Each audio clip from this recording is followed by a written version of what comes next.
What if I told you that history's darkest secrets are far worse than you ever imagined? That behind the polished pages of history books lurk the shadows of monsters disguised as men.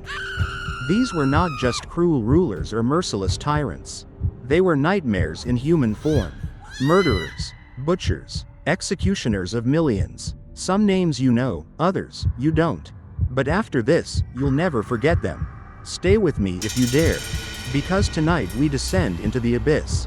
I will reveal the 20 most evil people in history, ranked by the sheer scale of their bloodshed. From brutal warlords who turned continents into mass graves to leaders who built empires on the bones of the innocent. These are not just names. They are curses whispered through time. The further we go down this list, the darker it gets. And when we reach the very bottom, you may wish you never started this journey at all. Number 20. Ivan the Terrible, the Tsar of Blood. He didn't just rule Russia, he drowned it in blood. Ivan IV, better known as Ivan the Terrible, started as a boy scarred by betrayal. He ended as a monster who turned his kingdom into a nightmare. His paranoia knew no limits. He built the Oprichnina, his personal death squad, dressed in black, their saddles adorned with severed dog heads, a warning that no one was safe. Villages were erased from maps, burned to the ground. Families were dragged from their homes, flayed alive, their remains left to rot in the streets. He even murdered his own son, crushing his skull in a fit of rage, sealing the fate of Russia's future. At his command, Novgorod, one of Russia's greatest cities, was reduced to an open grave. Men, women, and children were thrown into the frozen Volkhov River, their screams muffled by the cracking ice. His guards stood by, spearing any survivors who dared surface. When Ivan finally died, his body rotted so quickly that some whispered the devil himself had come to collect his soul. Number 19. Benito Mussolini, the iron grip of fascism. He wanted to resurrect the Roman Empire, but instead, he built a reign of terror.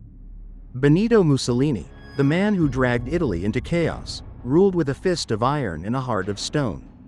His black shirts stormed the streets, crushing anyone who opposed him. The screams of political enemies echoed in prison cells, and bodies vanished overnight. His thirst for war led to brutal massacres in Ethiopia, chemical attacks on innocent civilians, and a fascist police state that silenced all who dared to speak. And yet, his end was as violent as his rule. Mussolini and his mistress, Clara Petacci, were executed, their bodies hung upside down for the world to see. A gruesome warning of what happens to men who bathe in blood. Number 18. Francisco Franco, the executioner of Spain. He smiled as Spain drowned in blood. Francisco Franco was not just a dictator, he was an executioner. During the Spanish Civil War, his troops burned villages, tortured prisoners, and lined up thousands before firing squads. The White Terror saw 200,000 men, women, and children slaughtered. Dissidents were buried alive. Priests who opposed him were hacked to pieces. Franco's rule wasn't just about killing, it was about fear. People whispered in terror, knowing one wrong word could mean the knock at the door, the flash of a gun, the sound of a body hitting the ground. He died peacefully in bed, but the nightmares of his victims live on. Number 17. Hernán Cortés, the conqueror of Aztec civilization. He came with a cross and a sword, but only one was used. Hernán Cortés didn't just conquer the Aztecs, he annihilated them.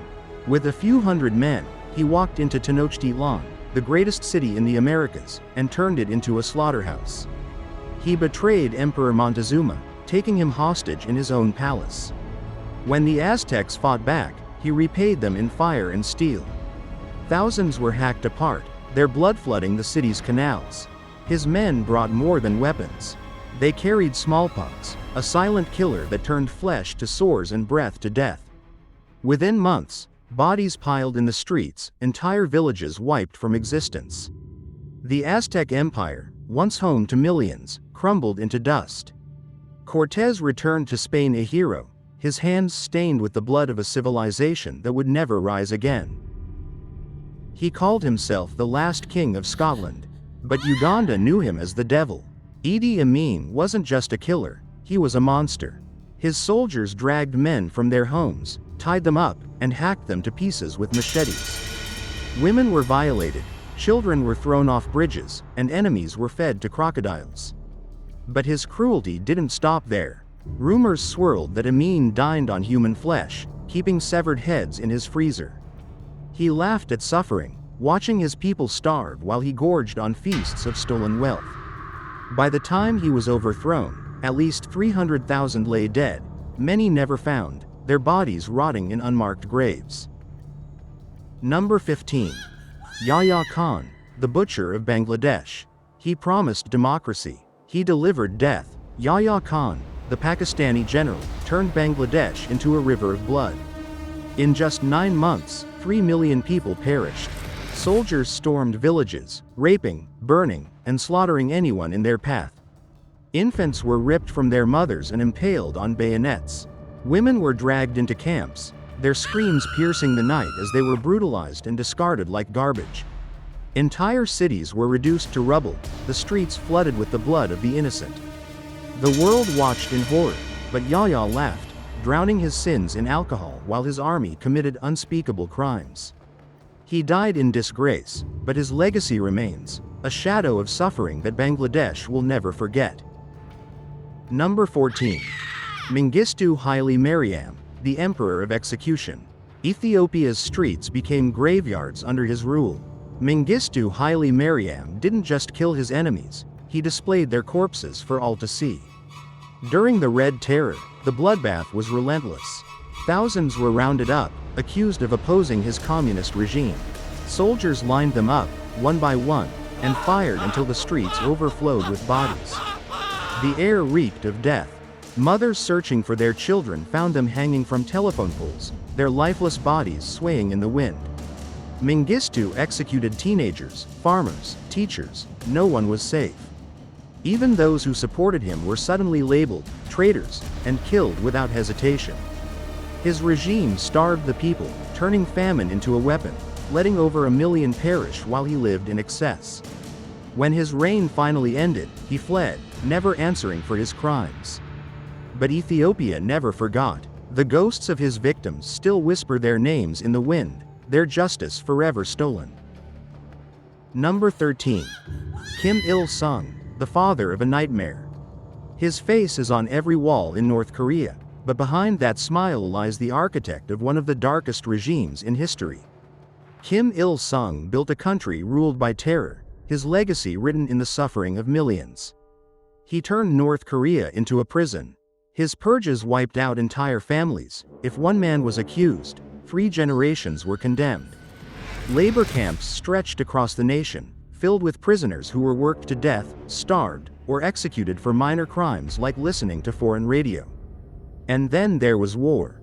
The Korean War was his doing, and it killed over 1 million people. Cities were obliterated, civilians gunned down, families torn apart forever. Yet, in the aftermath, he tightened his grip. His people were forced to worship him as a god, even as famine, purges, and executions continued to paint his rule in blood. And when he died, the nightmare didn't end. His son, and later his grandson, carried on his horrific legacy, one of the longest-running dictatorship of terror the world has ever seen. Number 12. Kim Jong-il, the starvation tyrant. His people worshipped him as a god while they starved in the streets. Kim Jong-il ruled North Korea with an iron fist, turning the nation into a prison of suffering. His policies triggered a famine so severe that 3 million people wasted away into skeletons. Families were forced to eat grass, rats, sometimes each other. Soldiers roamed the countryside, shooting those who dared search for food.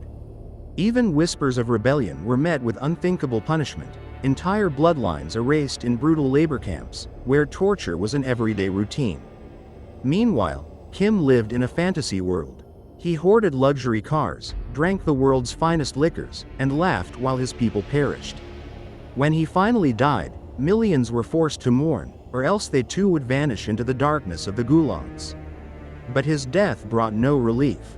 His son took the throne, continuing the nightmare that still grips North Korea today. Number 11. Ismail Enver Pasha, the mastermind of mass murder. His dream was an empire. His legacy was genocide. Ismail Enver Pasha was one of the architects of the Armenian genocide, one of history's greatest atrocities. Under his rule, over 1 million Armenians were marched into the deserts, starved, beaten, and shot. Families were torn apart. Infants were thrown into the air and impaled on bayonets. The elderly were abandoned to die under the scorching sun. Those who resisted were massacred by the thousands, their bodies dumped into rivers like discarded trash. And it didn't stop with Armenians. His wars against Greeks and Assyrians left another million dead. Villages were burned, civilians slaughtered. He ruled with iron and blood, destroying everything in his path.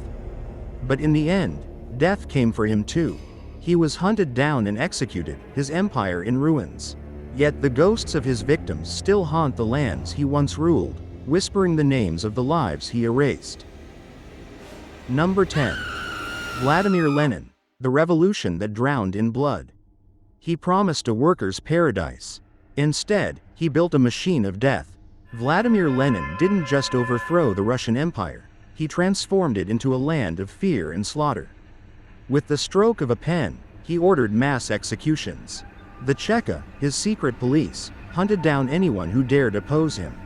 Priests were hanged, their bodies left dangling as a warning. Landowners and intellectuals were dragged from their homes, shot in the back of the head, and dumped in mass graves. And then came the Red Terror. Lenin's orders were clear: kill more. Firing squads worked day and night, their bullets filling the streets with rivers of blood. Up to 1 million people perished, their screams silenced by the roar of revolution. Lenin died before he could see the full nightmare he created. But his legacy remained, a blueprint of terror that Stalin would perfect. Number 9. Pol Pot, the executioner of a nation. He promised paradise. Instead, he turned Cambodia into a land of death. Pol Pot's Khmer Rouge didn't just kill enemies, they erased an entire way of life. His vision was terrifying. A nation with no cities, no schools, no religion. Within days of seizing power, he forced millions into the countryside, marching them at gunpoint to brutal labor camps. Families were separated, the weak were abandoned. If you wore glasses, spoke a foreign language, or even looked educated, you were marked for death. The killing fields became mass graves. People were bludgeoned with hammers to save bullets. Babies were ripped from their mothers and smashed against trees. At night, the screams echoed through the jungle. The Khmer Rouge's sickening motto: to keep you is no gain, to lose you is no loss. By the time he was done, 2 million people, a quarter of Cambodia's population, had perished. And when he finally fell from power, he never faced justice. He died in comfort, while the ghosts of his victims linger in the fields where their bones still surface. Number 8. Hideki Tojo, the war criminal of the East. He smiled as he sent millions to their graves. Hideki Tojo, Japan's wartime prime minister, turned Asia into a graveyard. He unleashed the rape of Nanking, a nightmare of blood where soldiers decapitated children for sport. Women were tied down, their screams muffled as they were brutalized and then slaughtered. Entire cities were set on fire, their citizens burned alive in their homes. His armies forced prisoners into death marches, where they collapsed from exhaustion, only to be bayoneted for fun. When World War II ended, Tojo tried to kill himself, but even death rejected him. He survived his suicide attempt, only to be hanged like the monster he was. His face bore no remorse, just the cold stare of a man who had bathed the world in blood. Number 7. Attila the Hun, the scourge of God. To the Romans, he was a nightmare given flesh. Attila the Hun didn't just conquer, he destroyed. His horsemen moved like phantoms, striking without warning. Cities burned overnight, their people impaled on wooden stakes as a warning to those who dared resist. He demanded tribute, and when it wasn't paid, he took something else: lives. The roads to his conquests were lined with rotting corpses, skulls stacked like grim monuments to his wrath. Rome itself trembled at his name. He sacked entire regions, forcing emperors to kneel before him. When he turned his gaze toward Constantinople, The city's walls shook with fear. But death caught him before he could finish his conquest. Some say he choked on his own blood during a drunken feast. Others whisper darker tales, that the devil himself came to drag him to hell. Even in death, Attila left his mark. His empire vanished, but the fear he spread never did. Number 6. King Leopold II of Belgium, the Devil of the Congo. He never set foot in Africa, yet he murdered 10 million people. King Leopold II of Belgium didn't just rule the Congo, he owned it, turning an entire nation into his private slaughterhouse. His soldiers patrolled the jungles, demanding impossible rubber quotas. If a village failed to meet them, the punishment was swift.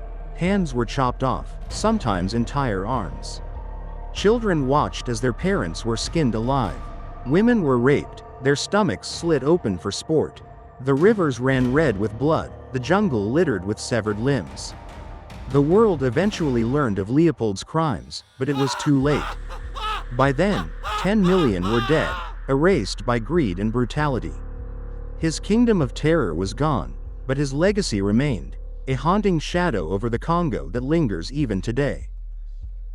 Number 5. Adolf Hitler, the Führer of the Holocaust. One man, 17 million dead. Adolf Hitler didn't just start a war, he engineered a genocide.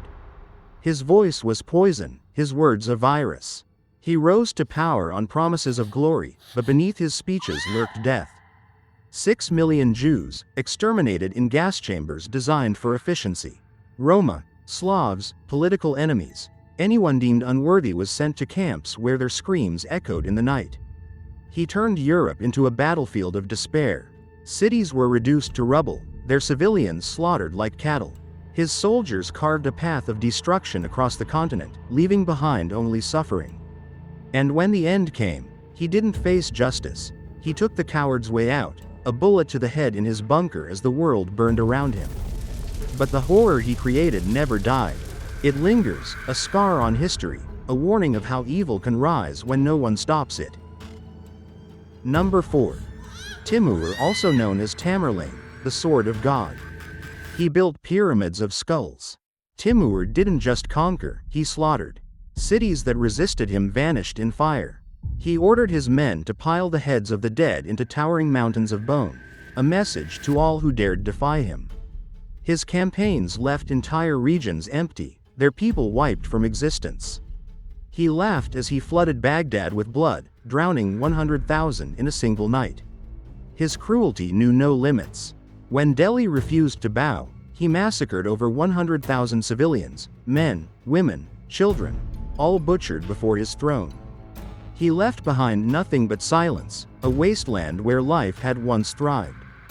Death took him before he could invade China. Some say the earth itself refused to bear the weight of his evil. But his legacy? That remains. A story of horror written in blood. You think you've seen true evil? No, you've only glimpsed the shadows. The ones you've met so far, the butchers, the executioners, the conquerors of death, were merely the opening act of history's darkest horror.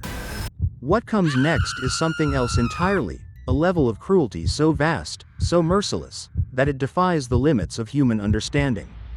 The final 3 names on this list are not just killers. They are extinction events. They starved nations. They drowned empires in blood. They played God with human lives, and won. These men didn't just take lives. They erased entire generations. And yet, some still call them heroes. But you won't, not after this. Number 3. Joseph Stalin, the architect of terror. No one was safe. Not his allies. Not his friends. Not even the people who worshipped him. Joseph Stalin didn't just rule. He suffocated an entire nation in fear, and that fear turned into death. The Great Purge. Millions ripped from their beds in the dead of night, dragged into the abyss, never seen again. The Soviet secret police executed so many that they ran out of bullets. Frozen gulags became mass graves, swallowing entire generations, their screams lost in the icy winds of Siberia. Then came the famine, not by misfortune, by design. Stalin starved Ukraine into submission, sealing the borders, watching as millions withered into corpses.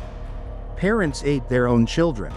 Villages fell silent, nothing left but bones and whispers of despair.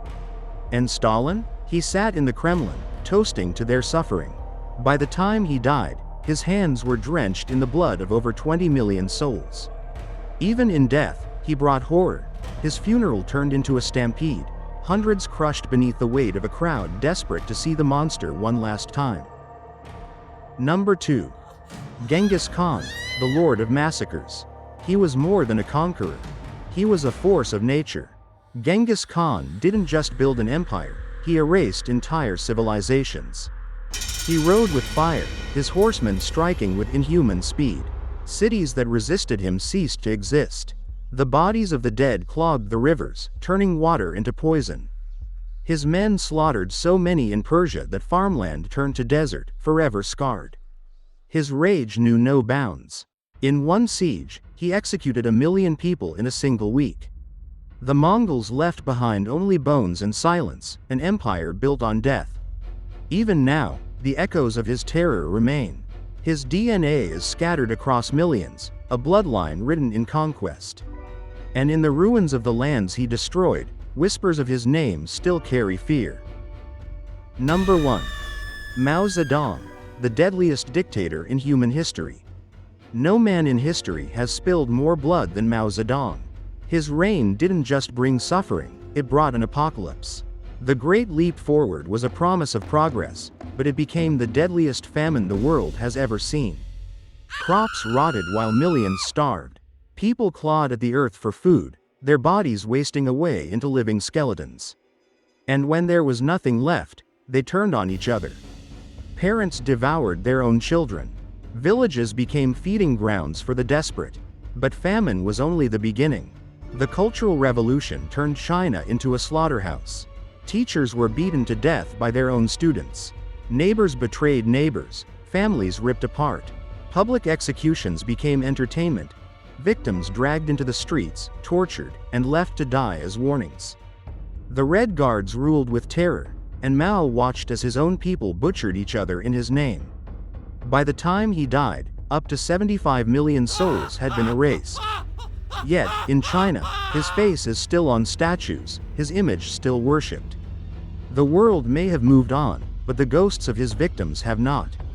They scream from the shadows of history, forever trapped under the rule of the deadliest dictator the world has ever known.